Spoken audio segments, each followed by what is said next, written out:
The man they call Goliath took Dragonfire head-on, and in all his years as a hunter, no one has ever made him bleed.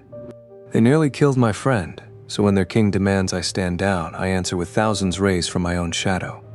Photos of the fallen Goliath sell for $5 million, and the man who started it all kneels in a playground, begging me for a name.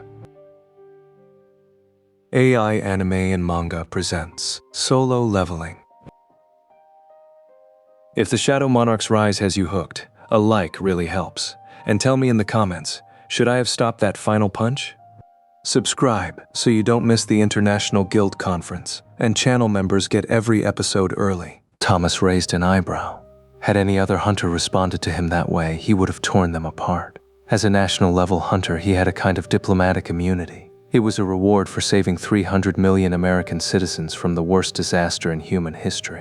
But his opponent this time was Jinwoo Sung, so he couldn't do as he would like. Thomas's fingers twitched as he tried to contain his anger. He ground his teeth as he glared at Dongsoo. I told him not to do anything, like he'd thought Jinwoo wouldn't be an easy opponent. Seeing him in person confirmed this. If Thomas had to describe this feeling, he'd say it was like being stuck in quicksand. One wrong move, and it would be difficult to escape the dark and ominous mana flowing from the Korean hunter. Yet Thomas couldn't step down either. Jinwoo had an ace hunter of the Scavenger Guild by the throat, and more importantly, his pride as a national-level hunter was on the line. Thomas frowned as he posed a question. By any chance, do you know who I am? My response was clear. I don't care who you are.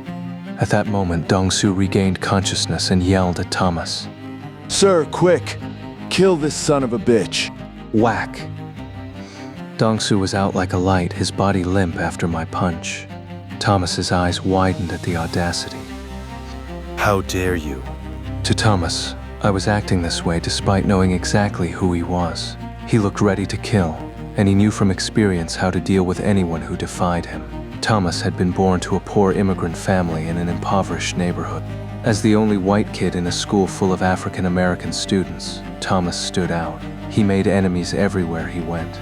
Often, making eye contact with the wrong person resulted in a fight. Many times, his opponents were armed. Most of the time, it was him versus several people. Though he had nothing else to his name, he was blessed with one thing: overwhelming physical strength, the power to literally step on other people. Ironically, the place where he grew up was the perfect proving ground. Thomas demonstrated his strength time and again, and soon saw how people treated him changed. He ruled like a king. Power, authoritative power, financial power, and physical power. Thomas realized early on that the different kinds of power that existed in this world either made you a king or a slave. So when a new kind of power emerged, he seized the opportunity to set himself up as a king. If someone didn't listen to him, he simply used physical strength to make them submit to his will. He made those who looked down on him bow to him. He crushed anyone in his way. He had learned that physical prowess was his truth, and he lived by it. Time stopped. Then Thomas leaped toward me, and the gap between us instantly closed. As our noses practically touched, our eyes met. Thomas thought, "Blame your ignorance." Thomas reached out to grab me by the head. His mighty grip was his special weapon, and with it he could easily crush the skull of even the highest rank hunter. In his mind, now that I was within range, victory was surely his. Thomas thought, "What?" Suddenly, a light flashed before his eyes. The hunters of Scavenger Guild arrived in time to witness something crashing through the side of the abandoned factory at lightning speed. Kaboom! It took down the whole wall and skidded across the ground, coming to a stop right in front of the other hunters. They couldn't contain their shock. One scavenger hunter shouted, "Thomas!" Another called, "Sir, are you all right?" Who could send Thomas Andre flying like this? They couldn't believe their eyes. Steam rose from Thomas's whole body due to the great impact. Had this been an ordinary human, their skin would have ripped off as they slid across the pavement, or their body would have broken into pieces after being thrown through the wall. However, Thomas was completely fine, as expected of the tank who had withstood Kamish's fire. But as he got to his feet, his expression was less than fine. His face was dark as he looked around at the others. They belonged to the same guild, but the hostile glare of a national-level hunter was enough to make his guildmates go pale. Thomas said nothing. He wordlessly stomped back to the abandoned factory, seething. The Vice Guildmaster snapped out of his stupor and barked at the other members of the guild. Don't just stand there! Move! All at once, 100+ of the world's best hunters charged. I clenched my fist tightly after sending Thomas flying. Had I arrived just a little later, Jinho's life would have been in serious danger. When I saw Dongsoo smack Jinho's head on the ground through the eyes of the high orc soldier, my blood had boiled. So Thomas's proposal that we forget any of this had ever happened was absolutely ridiculous. I had pushed myself to the limit again and again so I wouldn't have to be pushed around by those at the top. What Thomas had suggested wasn't even worth considering. Yet Thomas's response to my rejection had been to launch a serious attack. The fight was far from over. Thomas returned, angrier than ever. I tossed the unconscious Dongsoo aside and summoned Kaisel and Egress. The shadowy winged dragon and knight appeared. I carefully picked Jinho up and handed him over to Egress. I ordered Egress, take Jinho to the closest hospital. Make sure they do whatever it takes to help him. Egress bowed his head to me, mounted the winged dragon and left the factory. Kriya. Thomas paid no heed to the dragon flying away. He was focused solely on me. My gaze finally settled on Thomas and how his face was distorted in anger, as well as the guildmates rushing to join him. They numbered around 100, and I guess Thomas had brought every single elite hunter from the Scavenger Guild, the best guild in the world. So what? I have plenty of soldiers too. I summoned the shadow soldiers awaiting my call. Darkness slowly spread from underneath my feet as shadow soldiers leaped out one by one. The sight of them stopped Thomas dead in his tracks. They numbered in the thousands and filled up the abandoned factory all the way to the back. Thomas's eyes narrowed. It's not just the numbers either. He spotted several minions as strong as S-rank hunters among them, including a knight wielding a gigantic shield, a spellcaster in a hooded robe, and even giants bringing up the rear. He wasn't sure whether the Scavenger Guild could defeat them even if they went all out. My impossible minions sent chills up and down Thomas's spine, yet at the same time he was delighted. The thought of doing battle with such powerful beings sounded entertaining. He licked his lips and smiled. This no longer had anything to do with Dongsoo. There was only one way to restore his broken pride. Thomas thought, I'll kill that disrespectful bastard. But before that happened, he offered me mercy one last time. Admit your mistakes and stand down and I'll let you live. I responded by flipping him off. Thomas gritted his teeth. You dare. The national level hunter ripped off his shirt, a luxurious bit of apparel made from materials extracted from magic beasts, without a second thought. Krog, crick. His muscles swelled and then hardened into bulging armor all over his body. Frighteningly powerful energy flowed from beneath Thomas's feet. His impressive magic power looked like golden steam rising from his shoulders. Here was the mightiest tank in the world in all his glory. After quietly watching this transformation, I released my magic power as well. Fwom. The sight of the two monstrous powerhouses stole the breath of every onlooker. Oh, the onlookers seemed to wonder who could knock down Thomas like that. Their hunters' eyes were then focused on the same thing, Jinwoo Sung, the man who had cut a swath through the giants in Japan. I, of all people, could take Thomas. The members of the Scavenger Guild gawked at the sight. In stark contrast, I was cool and collected. This was the perfect opportunity to test how much I'd grown. I could unleash my full power against them without worry. Then I suddenly remembered what Kamish had told me. There exist 4 humans who have borrowed the powers of the rulers, right? Perhaps Kamish had been referring to 4 of the 5 national-level hunters who had survived battling the dragon. If so, there was a high possibility that Thomas might be one of them. I made the first move.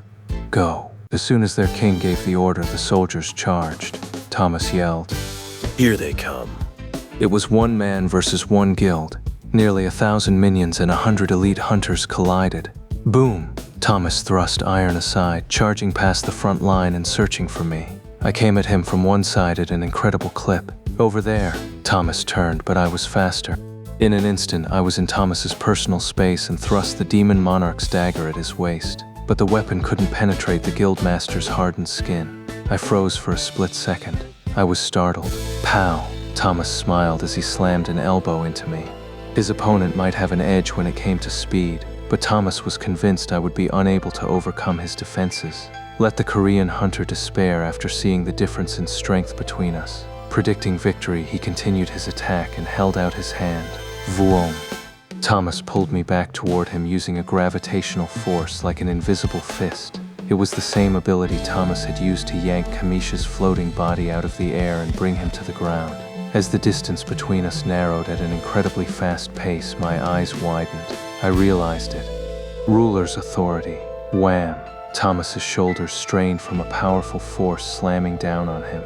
Thomas thought, what? Thomas was taken aback to discover that I possessed the same ability. Seeing my chance, I punched him in the face a second time. Kapow! And for the first time since becoming a hunter, the man nicknamed Goliath bled. Thomas cried out. Arr! The Hunter Command Center wasn't just sitting on their hands. Dozens of cars carrying hunters were headed in the same direction the Scavenger Guild hunters had gone. But the car leading the pack stopped short of the destination. Adam, who had been nervously looking out the window, was shaken by the sudden stop. Adam stammered. What's wrong? The driver looked back at him. He was the only S-rank employed in the Hunter Command Center. The driver said, Agent White, please tell me what's going on here. Adam started to answer. There's no time to explain. Then he stopped as he took in the driver's pale face. The driver had lived through a great many things that had hardened his heart, but Adam had never seen the man wearing this expression before. Adam sensed the situation was dire. Did something happen? The S-rank hunter was firm. If we go any further, we'll die. I tore Thomas's lip open with one punch. Startled, Thomas was sent reeling backward. How does he have this much power? It was an incredibly powerful blow, strong enough to rattle Thomas's head. Furthermore, I possessed the ability to move things with my mind, but I hadn't resisted being pulled toward Thomas. Instead, I'd used it to distract Thomas so I could throw an unavoidable punch. Thomas's own ability had been used against him, lending even greater force to the strike. Thomas wondered how many battles it had taken me to come up with a move like that. Although Thomas had acknowledged my power, he'd still considered me a rookie. But this changed his mind. Thomas landed safely on the ground. Krrr. The friction tore at the cement floor, sending dust and debris everywhere. I rushed at my opponent without giving him a moment's break. I wanted to strike before Thomas got his bearings, but the American was faster this time. Thomas realized that if he kept minding his surroundings, he was likely to lose, so he threw caution to the wind. Thomas said, Enforcement. Thomas's armor-like muscles blew up even more. Whoosh! Where he'd already been close to 2 meters tall, Thomas now easily surpassed 3. Rah! He let out a shout as he raised his arms, now as thick as marble columns, above his head in the blink of an eye. My instincts screamed. I sensed danger as I approached. I wasn't sure what it was, but my instincts had never betrayed me during a crisis. I skidded to a halt and jumped back in the nick of time. Thomas's gigantic fists struck the floor with great force, sending out a shockwave. Kaboom!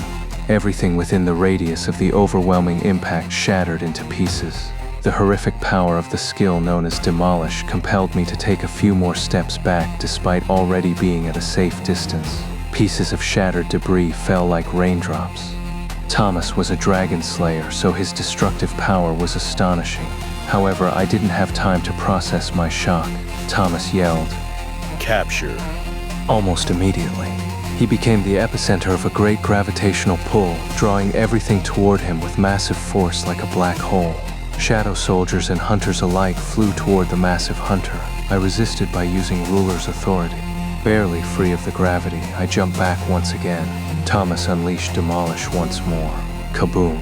Everyone, regardless of which side they were on, got swept away by the shockwave. One hunter cried out, Another screamed, Screams rang out from every direction.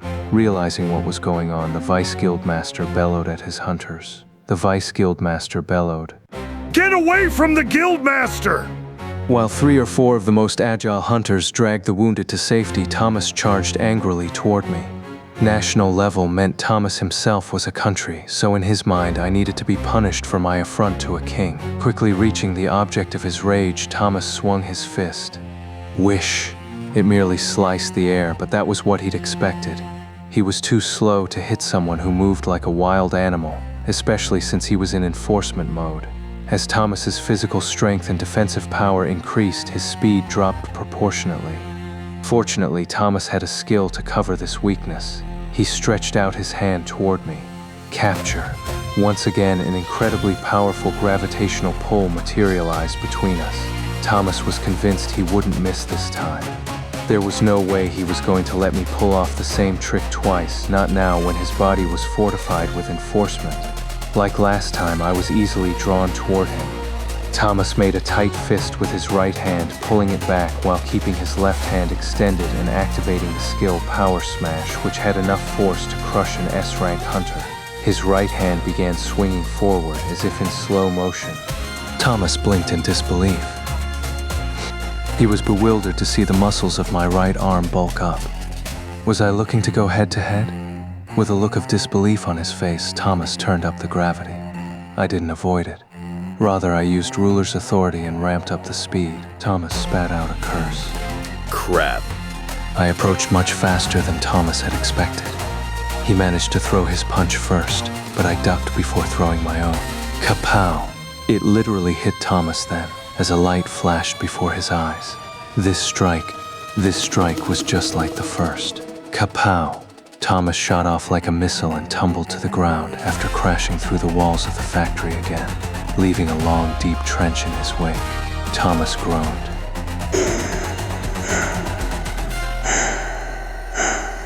As Thomas quickly pushed himself up, he found me already standing in front of him. Thomas roared and swung his fist. Each time he took a swing, it ripped through the air and left a hole in the ground. His attacks were powerful enough to wreck someone's body without touching them, but I avoided each strike while attacking Thomas's vulnerable spots. Pow, bam, pow. Blood began pooling inside Thomas's mouth. Urk. How can a mage hunter be this strong and fast? As Thomas's confusion grew, so did the damage to his body. Thomas Andre was going to lose. That should have been impossible. No, that was impossible. The strength to overcome his enemies was what defined him. He gnashed his blood-stained teeth. There was madness in his glaring eyes. I dodged and struck Thomas on the chin. Slam. The American shook his head vigorously to stave off the effects of the impact, but I was already nose to nose with him and pouring on the attacks. Pow, pow, pow, pow. Thomas cried out. Pow. A walking fortified castle, he began to topple. He stumbled, but once he got his balance back, he began screaming. I am Thomas Andre. Do you really think this is enough to best me? I said, I already told you. Whack! I delivered an uppercut. I don't care who you are. Thomas stopped his head from whipping all the way back. Furious, the man known as Goliath raised his interlocked hands above his head. Thomas shouted. Demolish. Kaboom! Thomas pounded the ground with all his might, causing an earthquake. But I was gone. Thomas muttered. Where did he? Thomas's eyes scoured the area, then belatedly noticed strong magic power above him. He looked up. I had leaped before Demolish was activated and was now quickly descending. My elbow slammed into Thomas's face. Wham! Dozens of cars came to a stop a good distance from the abandoned factory. It would be dangerous to go any closer. The people emerging from the vehicles were the elite of the Hunter Command Center, each of them a great hunter. However, despite his amazing colleagues, Adam was still anxious, since they might have to face off against Jinwoo Sung, Thomas Andre, and the entire Scavenger Guild. The S-rank hunter named Brent commanded the forces of the Hunter Command Center. He shook his head with a grim look on his face. Brent muttered, Damn. What kind of monsters were generating this much magic power? Brent didn't want to go any farther, but Adam waited anxiously behind him. Brent relented with a sigh. It's right there, but it's extremely dangerous. Are you sure about this? Adam nodded. Kaboom! Just then, something shot into the sky and fell back down with a crash. Adam looked toward the noise and then turned to Brent. The S-rank hunter's jaw hung open as Adam asked, What was that just now? Brent hesitated a bit before continuing. If I'm not mistaken, I believe that was Mr. Andre. Adam blurted. What? Brent admitted. But I can't be sure. Horrified, Adam urged him along. Hurry, let's go. Brent gestured for the other hunters to follow them as he took off after Adam. They arrived at the scene of the collision. One HCC hunter gasped, "Ah!" An Asian hunter was beating up the invincible Thomas Andre. Pow. Bam. Kapow. Shocked, Brent pointed at the two of them. Ha. Mr. Andre is getting pummeled by Hunter Sung. Adam snapped. I can see that. He did not know what to do. He could see from this distance that Thomas did not look good. Brent was at a loss. What should we do? Adam said. We need to stop them. Are you really going to watch a national-level hunter get beaten to death? Brent asked. Stop who? Stop him? He stared at the Asian hunter emitting so much magic power that he didn't dare get closer. However, Adam darted toward them before Brent had a chance to stop him. Adam was an ordinary agent. He could lose his life just coming into contact with magic power from high-rank hunters. Brent hesitated but soon followed with a groan. Brent shouted, Agent White. My elbow to the head knocked Thomas down on all fours. His hands dug deep into the ground. Thomas groaned. Thomas pushed himself up, but he had lost a lot of his strength at this point, and his fists lacked much of their previous impact. Seeing Thomas's sluggishness, I knew victory was mine. The American kept missing his target, and his punches were weak. All he had left was his rage. I effortlessly avoided his attacks, and then began counterattacking. Pow, kapow. Unlike Thomas, I was still going at full strength. He couldn't handle the barrage. Thomas choked. Hali. Blood splattered in every direction as his head was battered. He lost his balance and wobbled before I kicked him into the air. Whack! Thomas screamed.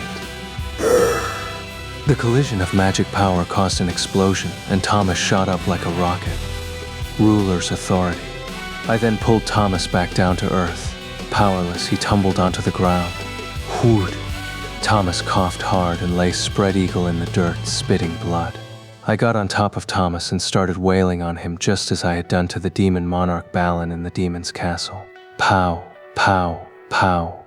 I felt Thomas's resistance gradually weakening. Pow, pow, pow. I raised my fist for the final blow. A desperate cry rang out. Hunter Sung, stop. Please stop. My face was devoid of expression as I stared at Adam running toward me. I charged my fist up again. A terrifying amount of formidable magic power emitted from my flexed shoulder and fist. Adam shouted. No, stop. He reached his hand out in vain. My fist was about to connect when Thomas parted his lips. Thomas whispered. I've lost. Whoosh. My fist came to a halt at the tip of Thomas's nose. The national-level hunter passed out and went limp, totally spent. I lowered my fist and quietly stood. The elite of the Hunter Command Center slowly gathered around the victor and the fallen. The reporter muttered to himself as he continued snapping pictures. What the hell? Is this for real? Seriously? He had planned to take a few photos of the Scavenger Guild preparing for a raid, but when they suddenly canceled the raid and headed elsewhere, he'd followed. But what the hell had just happened? At first, the reporter thought there had been a dungeon break. Instead, he was witnessing something unimaginable. He zoomed in with his camera on the man lying on the ground. It was the unmistakable face of the national-level hunter Thomas Andre. Oh my God, who in the world could beat Thomas up that badly? The reporter gasped as he reviewed the pictures he had taken. But at the same time, his heart raced with excitement at the thought of how much money he'd get for them. Adam ran to check Thomas for signs of life. Badump, badump, badump. He put his ear on Thomas's chest and heard a heartbeat. He cupped Thomas's nose to check his breath. Fortunately, there were signs of life, but Thomas was barely hanging on. To put Thomas Andre in this condition, how many hunters in the world could do this to Thomas? If this went public, the whole world would turn upside down. Adam had to respect Jinwoo's power, which far exceeded the Hunter Command Center's estimates. But this wasn't the time to be starstruck. Adam gestured to the healers of the Hunter Command Center and shouted, Hurry! One of the highest-ranked healers kneeled beside Thomas and checked his vitals before casting some healing magic. He then sucked his teeth. One healer said, Every single bone in his body is broken. The bleeding is severe. I can't do this on my own. We need every healer to work together. With this, other healers joined him in reviving Thomas. But it was like trying to fill a lake with tap water. Someone with Thomas's great stamina required extra effort to heal completely. As the healers struggled to help their shattered patient, Adam stood up. The rest of the Hunter Command Center staffers were busy removing the wounded from the abandoned factory. One scavenger hunter groaned. Another wailed. My leg, my leg. The elite hunters of Scavenger were in horrific condition. Adam hadn't witnessed who had done this to them, but he had a good guess. A single hunter just crushed one of the best guilds in the world. Seriously, Adam was astonished by both Jinwoo's audacity and the power he had to back it up. Huh? It was then that he realized Jinwoo was nowhere to be seen. As Adam scanned the area, he heard his ringtone go off. Adam answered the phone. This is Agent White. The caller said, Agent White, we've located Jinho. It was the Hunter Command Center calling with an update. Adam brightened at the good news. Adam asked, Really, where? The caller relayed that Jinho had been found outside of a large hospital nearby. He was quickly treated in the ER and was now in stable condition. Adam said, I'll be right there after I finish cleaning up the mess over here. The caller replied, Understood. Adam hung up the phone and breathed a sigh of relief. Phew. Thinking about trying to deal with Jinwoo's anger if something had happened to Jinho made Adam's head spin. Spilled water could not be poured back in, but he counted his lucky stars that at least the cup hadn't broken during the spillage. The good news took a tiny bit of the weight off his shoulders. The healers treating Thomas stood up. We're done. Adam asked, Is Hunter Andre okay? A healer answered. For now. Adam asked. What does that mean? The healer explained. His injuries were severe, so while his body is healed, it will take time for him to regain consciousness. Adam said. I see. Healers had been able to mend his physical wounds, but mental trauma was another thing entirely. Thomas would be spending a significant amount of time in a hospital room recovering from this ordeal. A healer tried to comfort the unhappy agent. He lived through this because he's Thomas Andre, a national-level hunter. If it were anybody else, this much damage would have killed him at least 10 times over. Adam began. Well, that's good. Adam was about to agree with the healer, but stopped.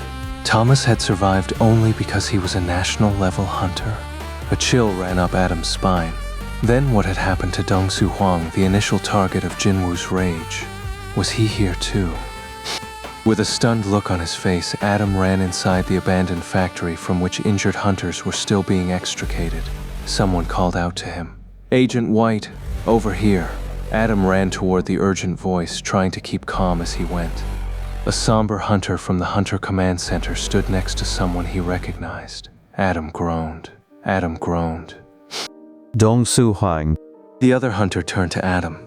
He isn't breathing, and his heart isn't beating. Adam snapped. Adam snapped. This better not be a joke or a mistake. The editor-in-chief of the best-selling newspaper on the east coast of the US was not happy about being out this late at night because of a phone call from a reporter. Normally, he wouldn't go out of his way for a freelancer like this, but he was compelled to make an exception based on what the reporter had told him over the phone. If it ended up being a load of shit, though, he'd see to it that the reporter rotted in jail one way or another. He was pissed about having to change back out of his pajamas. Seeing the suspicion in the editor's eyes, the reporter waved his hands. It's all true, I'm telling you. 100% real. Aren't you all about the truth? The editor said. Well. The reporter asked. So how much can I get for this? The editor said. I need to see the pictures first. As if he was afraid of something, the reporter cautiously looked around before carefully removing some photos from his bag. At first, the editor nonchalantly thumbed through the pictures but suddenly froze, and his eyes widened. How could this be? The editor cast an incredulous look at the reporter, who shrugged and looked pleased with himself. The editor's hands trembled as he continued examining the pictures. The reporter had been telling the truth. The day before the International Guild conference, and here's Thomas Andre, unconscious and covered in blood, and the man casually walking away after defeating Thomas. That was Jinwoo Sung, wasn't it? This was a great scoop. No, this was a veritable gold mine. The editor's breathing quickened. The reporter saw which picture had captured the editor's attention. That's the guy who did this to Thomas Andre. The world would go nuts over an investigative report about him. What an idiot. While Westerners sometimes had trouble telling Asians apart, it looked like the reporter didn't recognize Jinwoo at all. The Asian American editor quietly snorted. Potential headlines for tomorrow's front page ran through his mind. Dragon Slayer bested by Asian Dragon. Hunter of Giants, Jinwoo Sung hunts Goliath. National level hunter falls to Korea's rising star. Regardless of the headline, the entire world would eat up this news. Plus, it would be an exclusive. Getting a hold of all these pictures was like hitting the jackpot, as these images were worth a mint. The editor's heart fluttered. Seeing the greed in his prospective buyer's eyes, the reporter quickly snatched back the photos. The editor smacked his lips in disappointment. The reporter said, You've seen the goods, so now let's talk price. How much are you willing to pay? The editor hesitated and watched for the reporter's reaction. It's hard to say. Why don't you tell me what you think? How much would you say they're worth? The reporter thought hard before he finally held up 5 fingers. The editor nodded in agreement. 50,000? Fine, we can swing that. The reporter corrected him. Nope. $5 million. The editor was taken aback. $5 million. The reporter said, If it's too much for you, I can go somewhere else. The reporter turned to leave, but the editor quickly stopped him. No, wait. People shell out millions for pictures of celebrities' babies, so why shouldn't he pay $5 million for the scoop of the century? Once this news leaked, all the broadcasters and newspaper publishers would report on it day in and out for weeks. He couldn't pass up this opportunity. He finally came to a decision.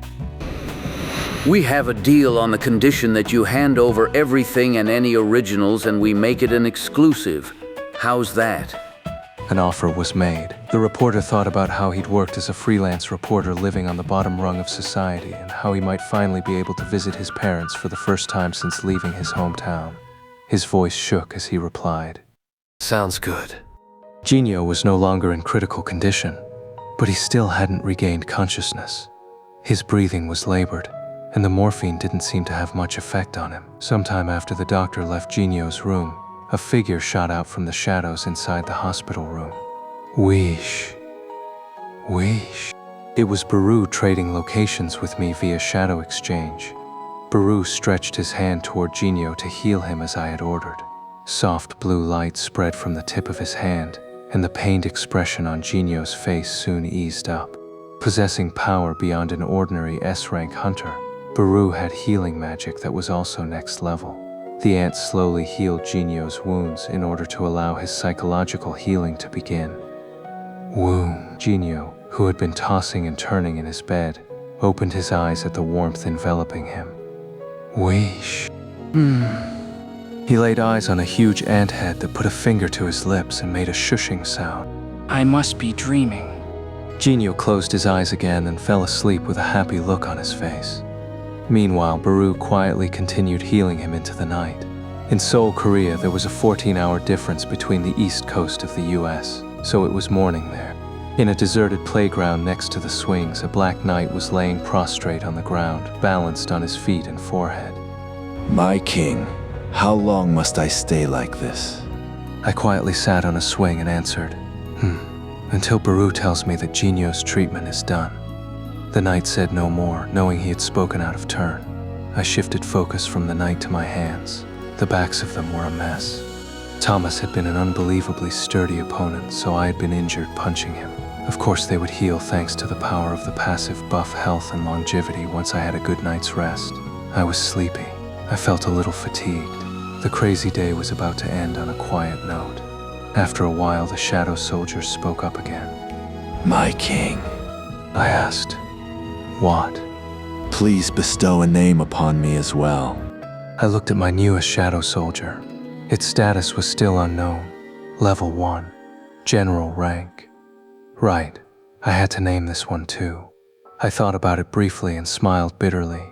I told the shadow, "Since you died because you were so selfish, why don't we call you greed?"